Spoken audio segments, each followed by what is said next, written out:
नमस्कार सबै मेरा दर्शकहरुमा म आज एउटा डिफ्रेन्ट टाइपको भिडियो लिएर आएको छु। मेरो च्यानल हो शिव पोखरेल। तपाईले यो च्यानललाई सब्स्क्राइब पनि गर्न सक्नुहुनेछ। म तपाईहरुले एकदमै सुनेको र नाम चलेको एउटा बनबाटिका देखाउन गइरहेको छु। यो बनबाटिकाको गेटबाट भित्र पस्दैछौं हामीहरु। हाम्रो फ्यामिली टुर यहाँ आइरहेको छ घुम्नको लागि। यो ठूलो टावर भ्यू टावर हो। यो भ्यू टावरमा पनि गएर तपाईहरुले धेरै टाढासम्म नौतुनासम्मको सिनारियो देख्न सक्नुहुनेछ दूरबीनको सहयोगले। र एकदम रमणीय टाइम छ। धेरै समयसम्म चिसो बढिरहेको थियो। यो भनेको एउटा बनबाटिकामा खिच्ने एउटा राखिएको छ। यसैमा हामी फोटो खिच्दै छौं। यो हाम्रो दिदी हुनुहुन्छ। त्यसमा साथमा विष्णु। त्यसपछि यसमा यो हाम्रो बनबाटिकाको बाँसहरु एकदम राम्रो सिनारियो छ। तपाईहरुले यहाँ आएर विभिन्न प्रकारका फोटाहरु भिडियोहरु बनाउन सक्नुहुनेछ। अवश्य पनि तपाईहरुलाई एकदम रमाइलो अनुभव हुनेछ। एकदम रमणीय ठाउँ छ। यदि तपाईहरु कोही बेला पनि आउनु भएको छैन भने अवश्य पनि पाल्नु होला। म तपाईहरुलाई नै टार्गेट गरेर यो भिडियो बनाइरहेको छु। यो चाहिँ तपाईहरुको शंकरनगर बुटोलदेखि 4 किलोमिटर जति शंकरनगरदेखि भित्र पर्छ। लगभग शंकरनगरको हाइवेबाट पनि तपाईहरुले 1.5 किलोमिटर भित्र आइसकेपछि यो बनबाटिका भन्ने ठाउँ भित्र आउनुहुनेछ। यसमा चाहिँ विभिन्न मनमोहक दृश्यहरु देख्न सक्नुहुनेछ। मैले बिस्तारै यहाँका मेन ठाउँहरु यो भिडियोमा कैद गर्नेछु। तपाईहरुले हेर्दै जानु होला। हेर्नु त कति राम्रो रुखहरु छ। गाउँहरुको याद आउँछ। गाउँमा बाँसहरु काटेको यही बाँसहरुको सहयोगले हामीहरुले पिङहरु बनाएको, पिङको लागि यिनी बाँसहरु गाडेको, भलिबल खेल्दा पनि यही बाँसहरुको युज गरिन्थ्यो। यही यादहरुलाई चाहिँ हामीले यसमा सम्झिन्छ। त्यही भएर पनि हामीलाई यहाँ आउन मन लाग्छ। हाम्रो यो फ्यामिलीहरु चाहिँ फोटो खिचाउनको लागि एकदम तल्लिन्छन्। यतातिर जू जस्तो पनि सामान्य बनाइएको छ। विभिन्न चराचुरुङ्गीहरु, जनावरहरु। यो चाहिँ मयूर हो। मैले तपाईहरुलाई मयूरलाई देखाउन गइरहेको छु। हेर्नु त मयूरको प्वाँख रमाइलो छ। तपाईले पनि हेर्न सक्नुहुनेछ। आउनुभयो भने अवश्य पनि एकदमै रमाइलो हुनेछ। ह्याप्पी इन्जोयमेन्ट गर्नुहुनेछ। यहाँबाट एकदमै मनमोहक दृश्य, विभिन्न जनावरहरुको लुकामारी देख्न सक्नुहुनेछ।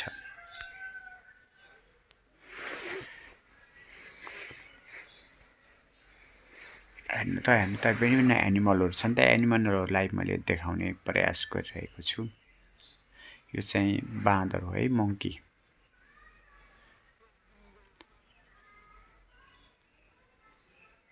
बिस्तारै अरु पनि एनिमलहरु हेर्दै जाउँ। छोटो समयमा तपाईहरुलाई धेरै एनिमलहरु देखाउने प्रयास गर्नेछु। ल चिन्नुस् है त कुन एनिमलहरु हुन्। चिनेर कमेन्ट पनि गरिदिनु होला। अब यहाँ पनि जानुस् तपाईले विभिन्न प्रकारका एनिमलहरु देख्न सक्नुहुन्छ। म छिटो फटाफट देखाइरहेको छु। द्रुत गतिमा मैले देखाइरहेको छु है, स्पिडमा। यो नीलगाई हो है। नीलगाईलाई पनि हेर्न सक्नुहुनेछ।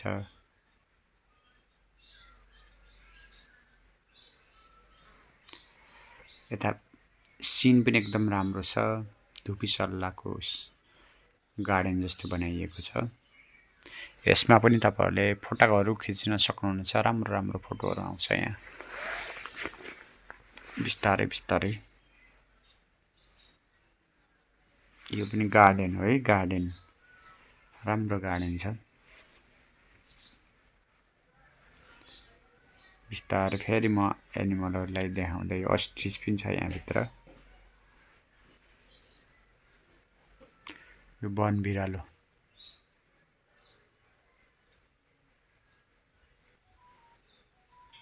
बिरालो है यो।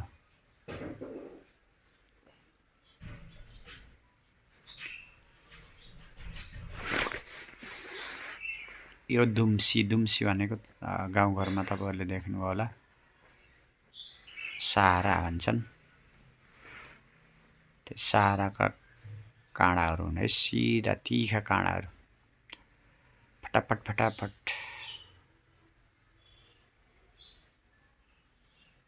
बिस्तारै बिस्तारै हाम्रो यात्रा अगाडि बढिरहेको छ। हाम्रो फ्यामिलीहरू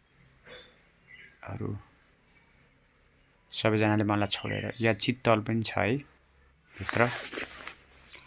मलाई सबैले छोडेर गएको हुँदा म छिटो छिटो भेटाउनको लागि दौडेछु।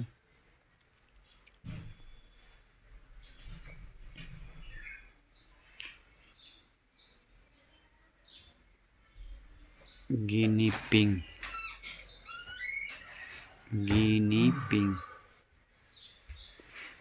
के छ? यो गिनी पिङ हो। बिस्तारै मैले अगाडि देखाउन गइरहेको छु। एउटा यो पार्क हो है, यहाँ भित्र पार्कभित्र जाँदैछौँ हामीहरू। सबैले मलाई छोडेर गइसके, म त्यही भएर भेटाउनको लागि छिटो छिटो हिँडेको छु एकदम द्रुत गतिमा।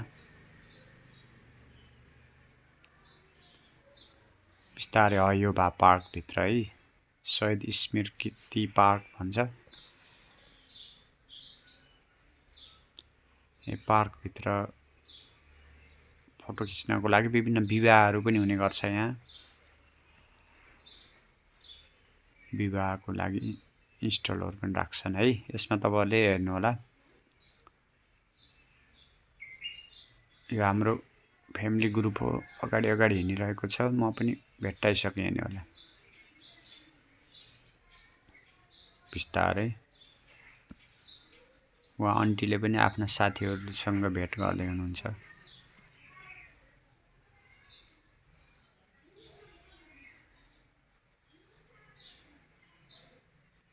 यहाँ फोटो सेसन चलिरहेको छ। उनीहरू फोटोको लागि एकदमै मरिमेट छन् र फोटो खिचाइछन् हाम्रो टोलीले।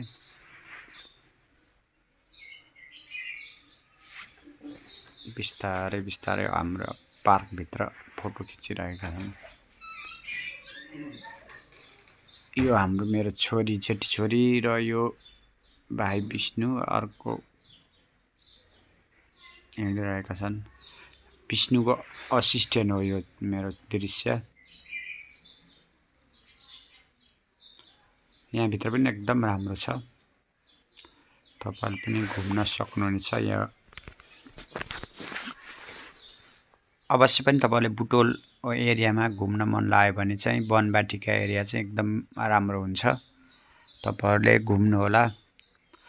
फुलबारी, बनबाटिका, त्यसपछि धेरै ठाउँहरू छन्। त्यसमध्येमा बनपेटेक चाहिँ स्पेशली पिकनिकको लागि एकदमै राम्रो स्पोर्ट्स र अहिले एकदम चलेको छ। धेरै मानिसहरू आउनुहुन्छ, घुम्नुहुन्छ, रमाइलो मान्नुहुन्छ र फोटो खिच्न पनि पाइन्छ। यहाँ पैसा तिरेर भित्र गएर ड्रेस लगाएर, विभिन्न ड्रेसहरू लगाएर पनि खिच्ने छ। म अहिले देखाउने छु अगाडि केही समय मिलेमा। बिस्तारै हामी पैदल हिँडिरहेका छौँ। राम्रो छ एकदम। यो चाहिँ हाम्रो घरदेखि एकदमै नजिक पर्छ यो पार्क चाहिँ। यो बनबाटिका चाहिँ धेरै पर्दैन हाम्रोबाट, 10-15 मिनट, जस्ट 15 मिनट पैदल यात्रामा आइन्छ।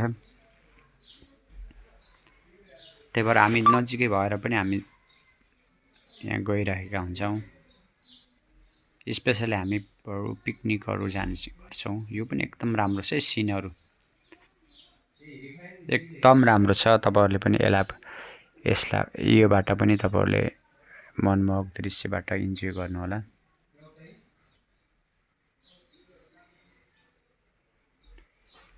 उहाँ कमला दिदी बिस्तारै हाम्रो यात्रा अघि बढिरहेको छ। उ टावर देखिन्छ, अघि म देखाएको टावरहरू यहाँबाट पनि देखिएको छ, उ हेर्न सक्नुहुनेछ। एकदम राम्रो छ। तपाईहरु यो खुल्ला एरियामा आएर मेडिटेसन पनि गर्न सक्नुहुनेछ र विभिन्न प्रकारका योगहरू पनि गर्न सक्नुहुनेछ तपाईँहरूको फुर्सद भयो भने। म एज अ योगा टिचर मैले त्यही सजेसन गर्न चाहन्छु, तपाईँहरू घुम्नुहोस्, फिर्नुहोस्, रमाइलो गर्नुहोस्, नेगेटिभिटीलाई हटाउनुहोस्, बच्चाहरूलाई लगेर पार्कहरूमा घुमाउनुहोस्, एकदम राम्रो हुन्छ हेल्थको लागि। Health is wealth. हामीले हेल्थलाई इम्प्रुभ गर्नको लागि एउटा घुम्ने पनि एउटा एकदमै राम्रो बानी हो, तपाईँले गर्नुहोला। ल हेर्नुहोस्, मैले यही पार्कलाई देखाइरहेको छु। यही पार्कको बाटो हामीले फेरि अगाडि बढ्दैछौँ।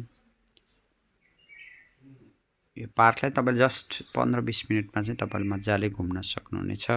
विभिन्न सिनहरूमा चाहिँ तपाईँहरूले फोटो पनि खिच्न सक्नुहुनेछ। एकदम राम्रो छ यो है। सबै समेट्ने प्रयास गरिरहेको छु। कस्तो लाग्छ तपाईँहरूले आफ्नो कमेन्ट लेखेर कमेन्टमा लेख्नुहोला। कुनै प्रतिक्रिया भयो भने सेयर गरिदिनु होला। अवश्य पनि तपाईँहरूलाई हेल्प मिल्नेछ।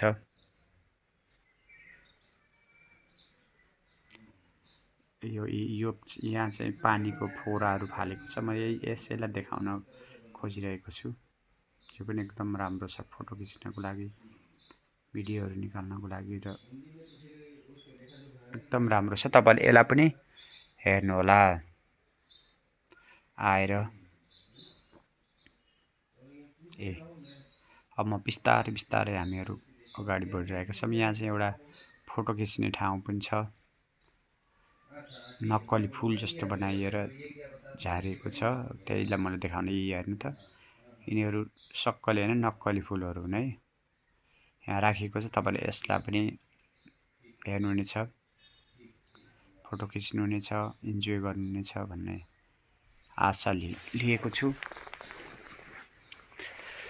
यो सानो मेरो एउटा ब्लग बनाउने प्रयासलाई तपाईँले अवश्य पनि स्वीकार गर्नुहुनेछ, हेर्नुहुनेछ, र कस्तो लाग्छ त्यस्तै चाहिँ आफ्नो सल्लाह सुझावहरू दिनुहोला। नयाँ हुनुहुन्छ भने मेरो च्यानललाई सब्सक्राइब गर्नुहोस्, लाइक गर्नुहोस्, कमेन्ट गर्नुहोस्। हाम्रो यात्रा अब टुङ्गिँदैछ। हामी एकदमै अब फेरि रिटर्न भएर टावरतर्फ आउँदैछौँ। टावर पछिको फेरि साइडमा पनि एउटा सानो एउटा पार्क छ, त्यही पार्कभित्र छौँ हामीहरू। यो पार्कमा पनि फोटो खिच्नको लागि राम्रो छ। यहाँ सिंहको स्ट्याचु बनाइएको छ। यो चाहिँ कैलाश पर्वत जस्तो देखिन्छ। यसमा चाहिँ हामीले फोटो खिच्ने प्रयास गरिरहेका छौँ। हस्त नमस्कार, शुभ दिन सबैलाई हेरिदिनु भएकोमा धेरै धेरै धन्यवाद भन्न चाहन्छु।